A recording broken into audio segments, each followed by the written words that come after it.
Oi, boa noite.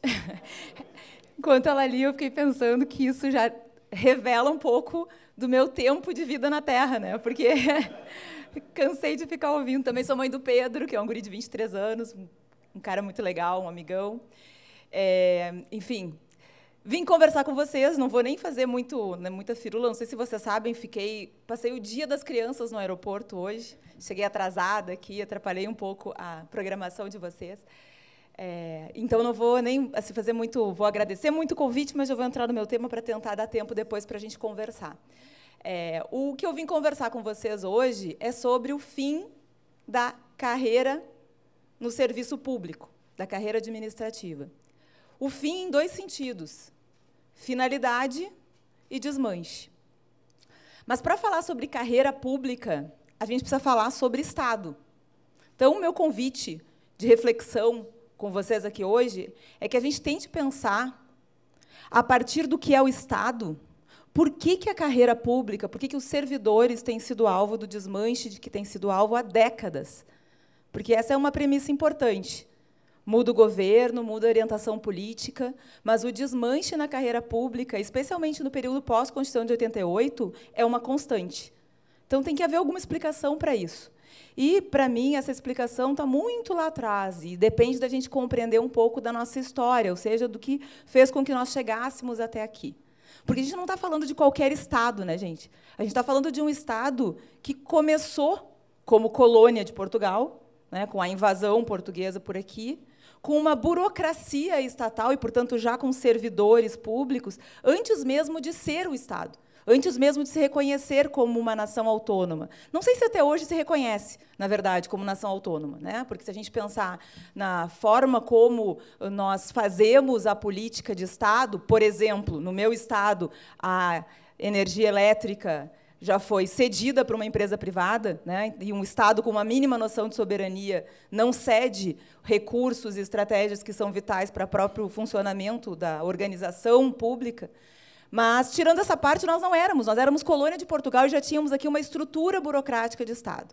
Mas era um Estado que, por imposição, porque vocês sabem muito bem disso, né, foi goela abaixo das populações que aqui já existiam, a forma de organização estatal europeia foi imposta, era um Estado que tinha como função simplesmente administrar um modelo de sociedade, que é um modelo de sociedade no qual a gente ainda insiste.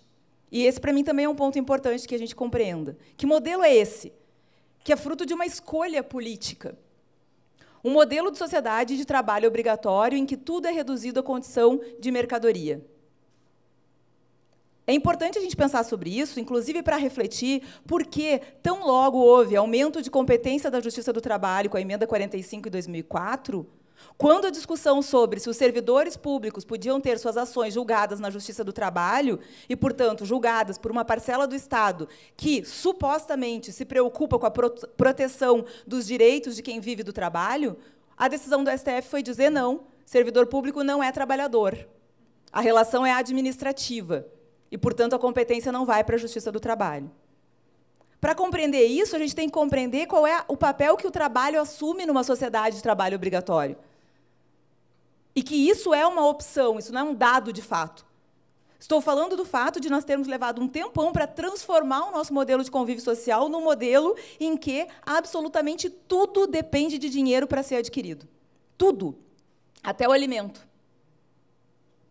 E no qual a maioria de nós não terá acesso a esse dinheiro senão trocando o trabalho por capital. Por isso que foi tão importante Hegel construir a ideia, né, e reproduzir a ideia de que liberdade é aquilo que nós adquirimos porque nascemos proprietários. Isso está escrito textualmente em Hegel. Proprietários de quê? Da nossa força de trabalho. Ele vai dizer, nós somos sujeitos livres porque nascemos detentores de força de trabalho e podemos vendê-la se quisermos. Ela é nossa propriedade privada. Só que não, porque se nós não fizermos essa venda, nós não temos acesso ao alimento, que podia ser produzido e distribuído. Não é? Uma escolha que fizemos, e na qual ainda apostamos, né? Se nós construíssemos e compartilhássemos moradia, todas as pessoas iam ter casa para morar. Não é assim que funciona. Aqui, fiquei observando do aeroporto até o hotel, assim como na minha cidade, em Porto Alegre, está cheio de gente morando na rua. O que isso significa, gente? Que nós temos um modelo de sociedade fundado no fato, na premissa essencial, de que as pessoas nascem, crescem e passam toda a vida adulta trocando trabalho por capital. Tudo vira mercadoria, que só vai ser adquirida com esse capital. E o Estado é esse sujeito que vai administrar esse trânsito dos corpos e das coisas.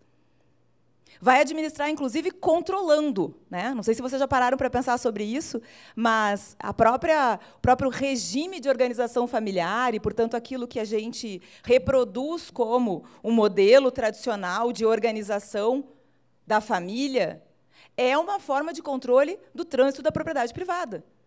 Todo o direito está fundado nisso, né? Direito de herança, a filiação. Toda a lógica do direito de família é uma lógica de controle desse trânsito de propriedade. Pois bem, nesse modelo, o Estado é esse sujeito que ainda é apresentado para nós como um terceiro neutro, que vai regular a partir de um afeto fundamental. Qual vocês acham que é o afeto fundamental que regula o nosso convívio em sociedade e justifica as funções que o Estado assume diante de nós? Quando restringe nossa liberdade, quando determina o que é possível fazer, o que não é, etc. Não é o amor, né?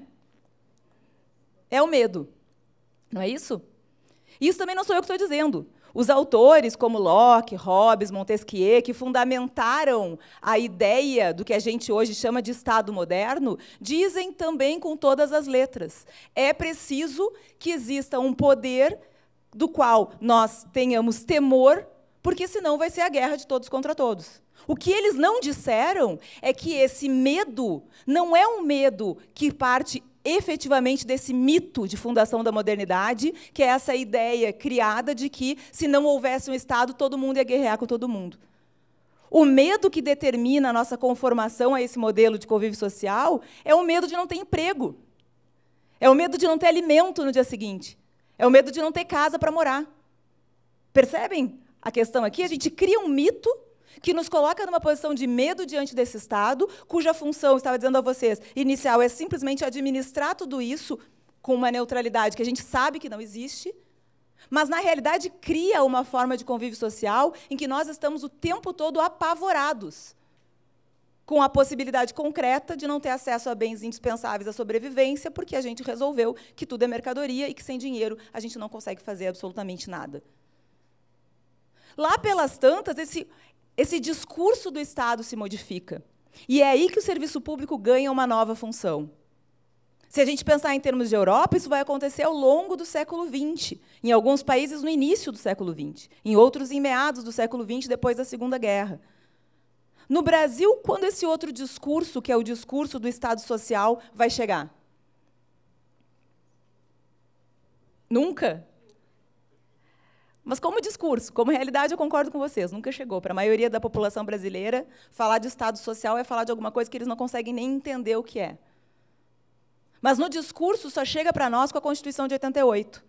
Com atraso, porque, afinal de contas, nós estávamos sofrendo com uma ditadura civil-militar que interditava as possibilidades de construção de um outro discurso de Estado por aqui, enquanto outros países já estavam fazendo essa revisão superficial da função do Estado.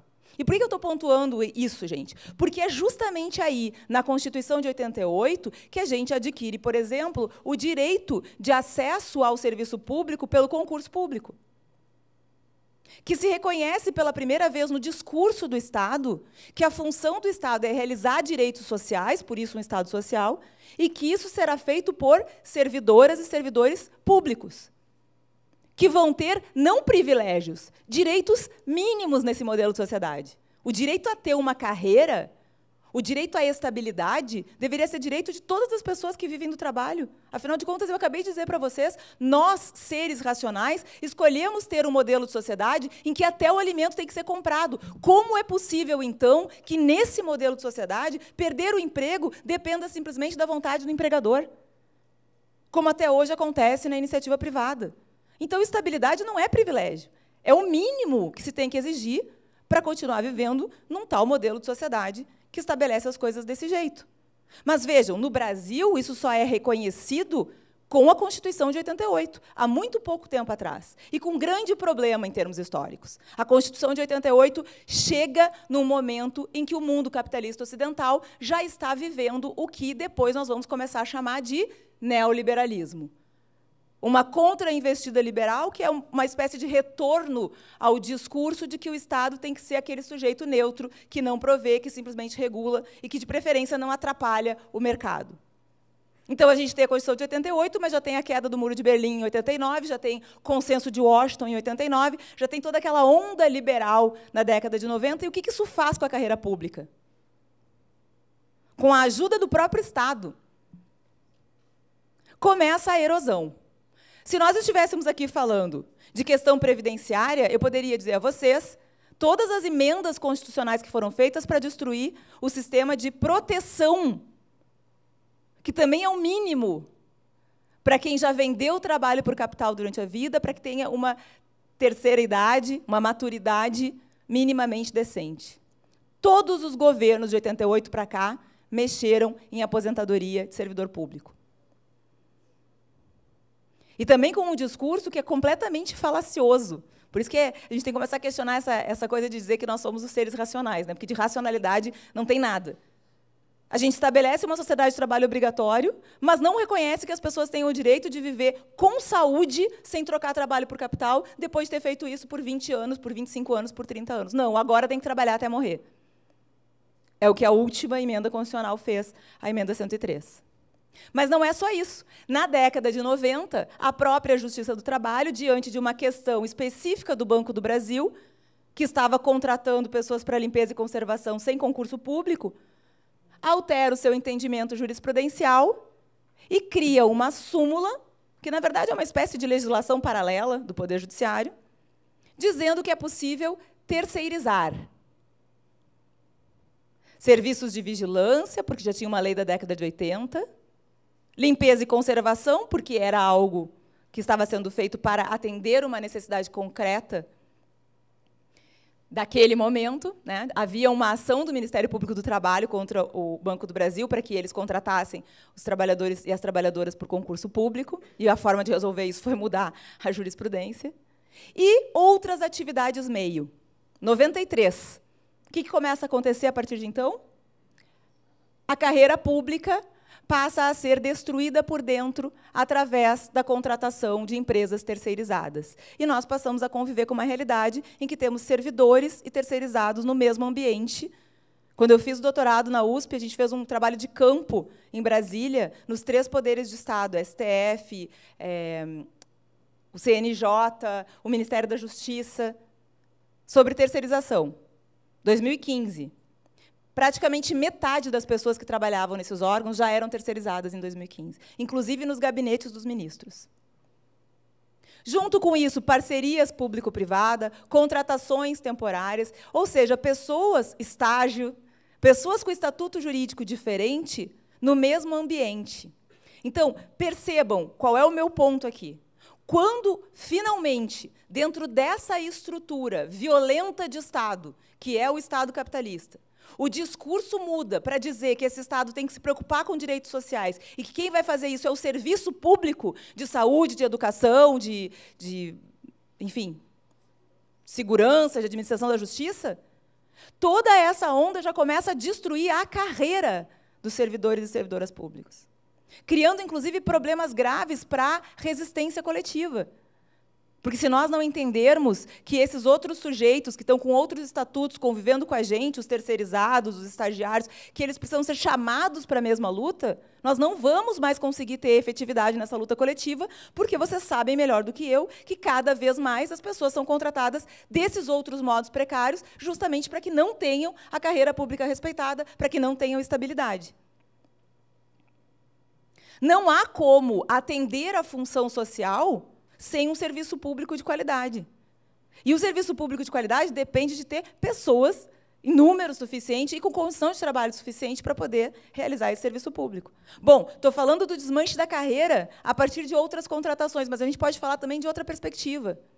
A lógica da eficiência. Quando é que a lógica da eficiência entra no serviço público? Década de 90 para cá. De repente, quase tudo é alterado, inclusive os códigos de processo, para começar a falar na eficiência. Entra no artigo 5º, a tal da eficiência do serviço público, que, na prática, se revela num controle, numa gestão, que alguns autores vão dizer que é uma gestão do sofrimento, né? Uma gestão empresarial através do sofrimento, que é um controle a partir de números, de produção, de metas, de burocracia, de preenchimento de avaliações. Junto com isso, vem a informatização da burocracia. A tecnologia não vem para o serviço público, não sei se você concorda com isso ou não, mas, pelo menos, é a minha percepção, tanto lá na Justiça do Trabalho quanto na Universidade Federal, ela não vem para nos facilitar a vida. Ela vem para que a gente tenha que fazer 15 cliques até chegar aonde a gente quer. E, quando a gente chegou lá, a gente não quer pensar sobre aquilo, para saber se aquilo ali vai significar que o aluno vai ter mais dificuldade de ter acesso à educação, que o remédio não vai chegar na pessoa, que o processo vai demorar mais. Não, a gente já está exausto. Porque a gente sabe que tem mais 20 processos para os quais a gente precisa dar também os 15 cliques para poder baixar uma pilha que nunca para de crescer. Porque o SEI, o PJE, esses sistemas todos, eles não param de funcionar. É 24 horas por dia, 7 dias por semana. Então, a gente burocratiza, informatiza, cria gestão por metas e contrata de forma precária. E, enquanto isso, o discurso da grande mídia, todos os dias, qual que é? Servidor público tem salário muito alto, servidor público não trabalha. É só dizer que vai ter greve em algum setor do serviço público que já começam as entrevistas no rádio. Hoje eu precisava levar minha avó no hospital, mas agora que os servidores do hospital estão em greve, minha avó não vai ter atendimento. Não é isso? Ou seja, há uma verdadeira produção de um discurso de demonização do serviço público. Esse é o quadro. Esse quadro, e esse é o meu ponto aqui com vocês, não é um quadro aleatório. Essas coisas não estão desconectadas. Esse é um projeto de Estado, não de governo. Por isso que ele se mantém, qualquer que seja o governo que entra. E esse é um projeto dentro do qual os direitos sociais não têm vez. Por isso, o sucateamento, por exemplo, do judiciário trabalhista, por isso, o sucateamento das universidades públicas federais, porque não está na ordem do dia de quem detém efetivamente o poder político, econômico, o fortalecimento desses serviços, ou seja, a construção efetiva de um Estado social. O que a gente tem no Brasil é um arremedo. A nossa Constituição é linda, inclusive ela é elogiada em vários países do mundo. Só que ela não sai do papel.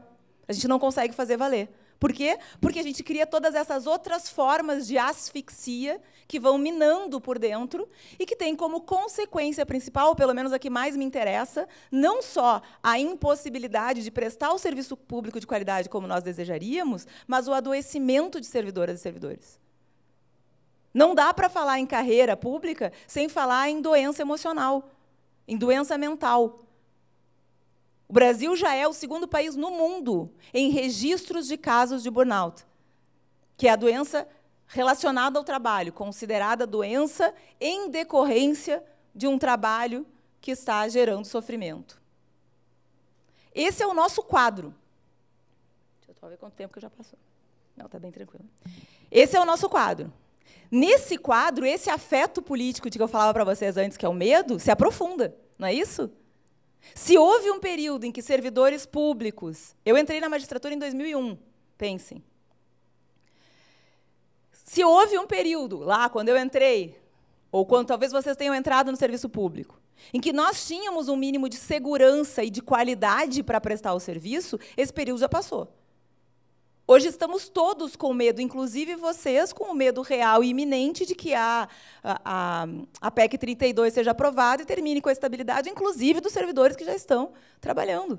Porque não é verdade que essa PEC não atinge servidores que já estão no serviço público. Atinge, sim. Atinge a aposentadoria, atinge a carreira, atinge a remuneração, atinge a estabilidade, aumenta as hipóteses de exoneração, inclusive com algumas hipóteses bem genéricas, que podem ser utilizadas politicamente. Então, Só que aí vem a parte boa, né? Porque senão eu faço o discurso assim, vocês já estão ficando angustiados. Ela veio aqui para quê? Depois ainda vai dizer boa noite, que nem o Cid Moreira fazia, né? Só conta a desgraça e depois vai dizer, então tá, gente, era isso aí. Não, né? Qual que é a parte boa? A parte boa é que o medo é um afeto que vem junto com outro afeto, que é a esperança. Porque o medo a gente só sente se a gente tiver expectativa de alguma coisa, não é isso?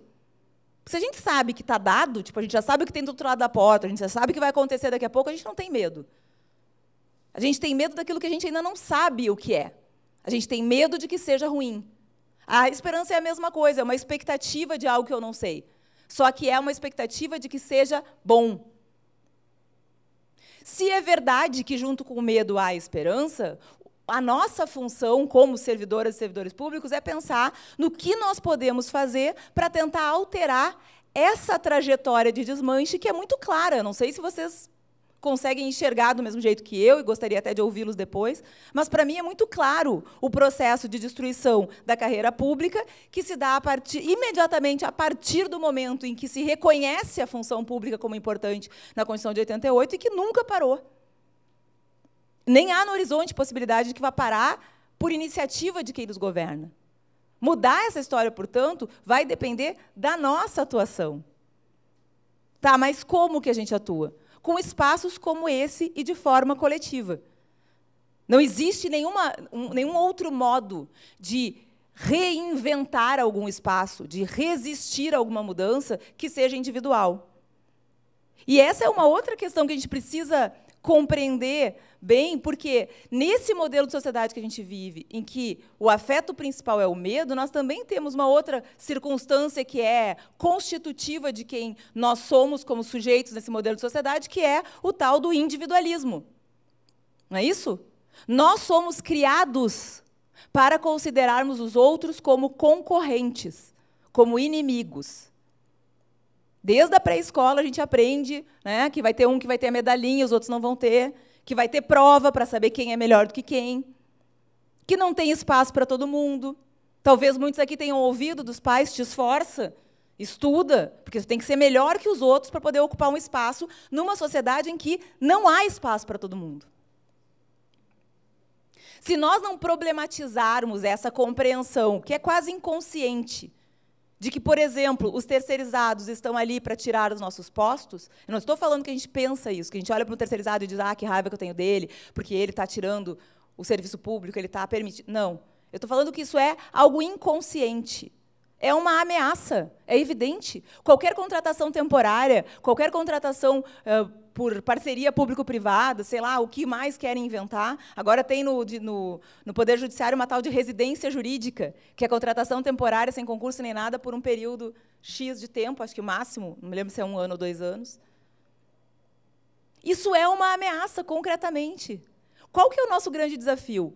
Como, se fomos construídos nesse modelo de sociedade, se fomos ensinados a pensar assim, como podemos fazer para resetar essas informações e começar a pensar nos outros como sujeitos que são nossos aliados, que têm o mesmo direito que nós de ter um trabalho protegido, de ter um trabalho estável, de estar dentro de uma situação confortável de relação de trabalho.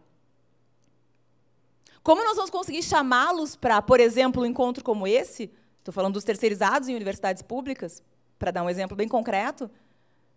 E conversar com eles sobre a realidade deles, compreendendo que é possível ter luta comum, que a luta comum é justamente o convencimento, sobretudo no âmbito da produção cultural mesmo, gente, o convencimento de que nós não estamos falando de uma burocracia ou de um trabalho por si mesmo, quando a gente fala, por exemplo, de universidade pública. A gente está falando da condição de possibilidade de ter uma sociedade melhor. Vejam o que as cotas fez com a universidade pública. Mudou não só a face dos estudantes, mudou a produção científica. Hoje a gente tem trabalhos discutindo temas que não eram discutidos nas universidades. Por isso que a gente quer que seja universidade pública. E sim, a gente acha que a universidade pública tem que ser feita com servidores e servidoras bem remunerados, que não façam horas demais e que tenham a carreira garantida com estabilidade. Por que não? Não tem que ter vergonha de ter direito. O que a gente tem que lutar é para que os terceirizados também sejam incorporados, não só nessa briga, nessa mesma lógica de remuneração, de construção de carreira, de estabilidade, de garantia de emprego.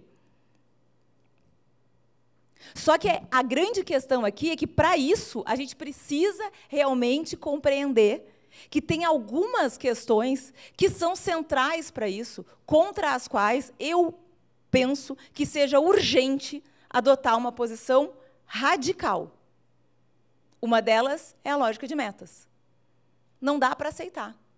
A lógica de metas nos desconecta da finalidade do trabalho. Nos coloca num ritmo insano de produção, de dar conta de avaliações, que vai retirando a nossa energia daquilo que realmente importa no nosso trabalho.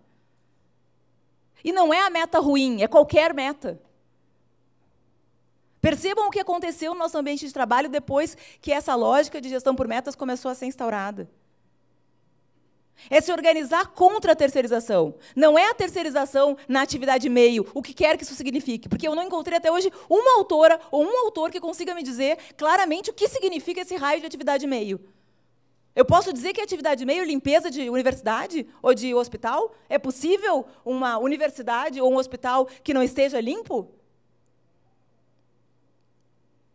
Então, nós temos que assumir uma posição radical, no sentido de ir até a raiz do que é o serviço público, por que nós temos carreira pública, o que significou a Constituição de 88, como uma mudança de paradigma da função que o Estado se comprometeu a assumir e nunca assumiu. Não para que a gente volte a um momento que já tenha existido, em que as carreiras públicas eram respeitadas. Para que a gente comece a ter uma carreira pública respeitada. Porque ela nunca foi verdadeiramente respeitada no Brasil. E aí a esperança serve no sentido do Paulo Freire, né? Como um verbo, esperançar, como uma atuação, como uma forma ativa de promover encontros, de promover discussões, de promover estudos. Querem ver outra coisa que eu tenho convencimento? A gente não consegue alterar essa lógica se a gente não estudar como que nós chegamos até aqui. Se a gente não compreender por que é que existe tanta fúria e ódio contra o serviço público, sendo gestada, sendo incentivada todos os dias, por exemplo, na grande mídia. A gente precisa compreender. A gente tem que compreender qual é a nossa função como servidores públicos. A gente escolheu estar dentro desse negócio chamado Estado para produzir a possibilidade, no nosso caso aqui, de conhecimento de qualidade. Essa é a diferença, gente, entre eleger um boçal ou não. Estou falando sério. A capacidade política de uma sociedade de pensar no mundo à sua volta, de compreender as consequências da sua escolha, depende de uma educação de qualidade. E a gente sabe muito bem o que uma educação superior do ensino privado nos propõe como formação dos sujeitos. É isso que a gente quer? Bom, mas se não é essa a sociedade que a gente quer, a gente precisa, efetivamente, de uma mobilização muito grande para, primeiro, compreender e depois convencer. Essa é a nossa grande função. A gente precisa dialogar com quem não está dentro da universidade pública para convencer acerca de qual é o nosso papel. Nós não estamos simplesmente dentro de uma máquina burocrática reproduzindo ou dando conta de um número de processos administrativos. Quantos são os sistemas lá na URGS, gurias? Que são lá, os guris que são de lá? Sei lá, deve ter uns 4 ou 5 sistemas diferentes que os servidores têm que operar. E isso vai, efetivamente, depender de mobilização.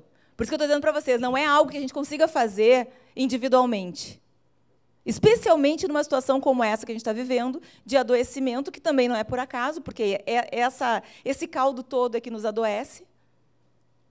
Só que qual é o nosso... Eu falava da questão política, né, mas qual é o nosso grande problema aqui? Né? E aí eu encerro para a gente conversar. É que a esperança, como eu disse para vocês, depende da perspectiva de futuro. E o grande problema da nossa geração é que a gente está flertando com a impossibilidade de ter um futuro. Eu saí de Porto Alegre com 14 graus e, sei lá, eu acho que 45 dias de chuva sem parar. Cheguei aqui, a primeira coisa que... Como é o nome do motorista? Valmir. Do Valmir. A primeira coisa que o Valmir me disse foi: aqui o calor está demais, a gente não aguenta mais, porque está muito fora do que sempre foi.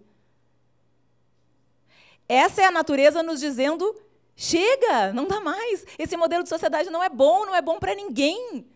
Não é bom para nós, que somos os servidores públicos, com estabilidade. Não é bom para quem está lá fora, não é bom para ninguém.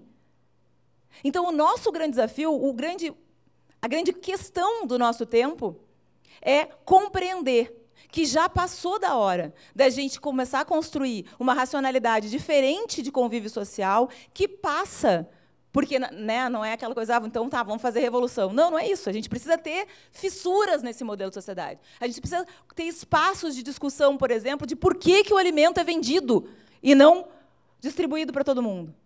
Esse espaço é a educação pública. A nossa luta por uma educação pública de qualidade, com servidores que sejam bem remunerados, que sejam estáveis, que não estejam exaustos, é a briga por um futuro possível, que tem que ser diferente desse que está aí. E essa é uma briga urgente. Não dá mais para esperar. O que a natureza está nos dizendo é: não dá mais para esperar. É urgente alterar a forma de convívio social em que nós estamos inseridos. E se não formos nós, gente, nós que temos a possibilidade de trabalhar no que nós gostamos, que temos uma possibilidade de ter uma vida decente através do trabalho, que a maioria das pessoas no Brasil não tem. Nós vamos esperar por quem? Quem vai fazer essa mudança? Então, se eu cantasse, eu ia acabar essa fala com aquela música. Depende de nós. É isso aí. Obrigada.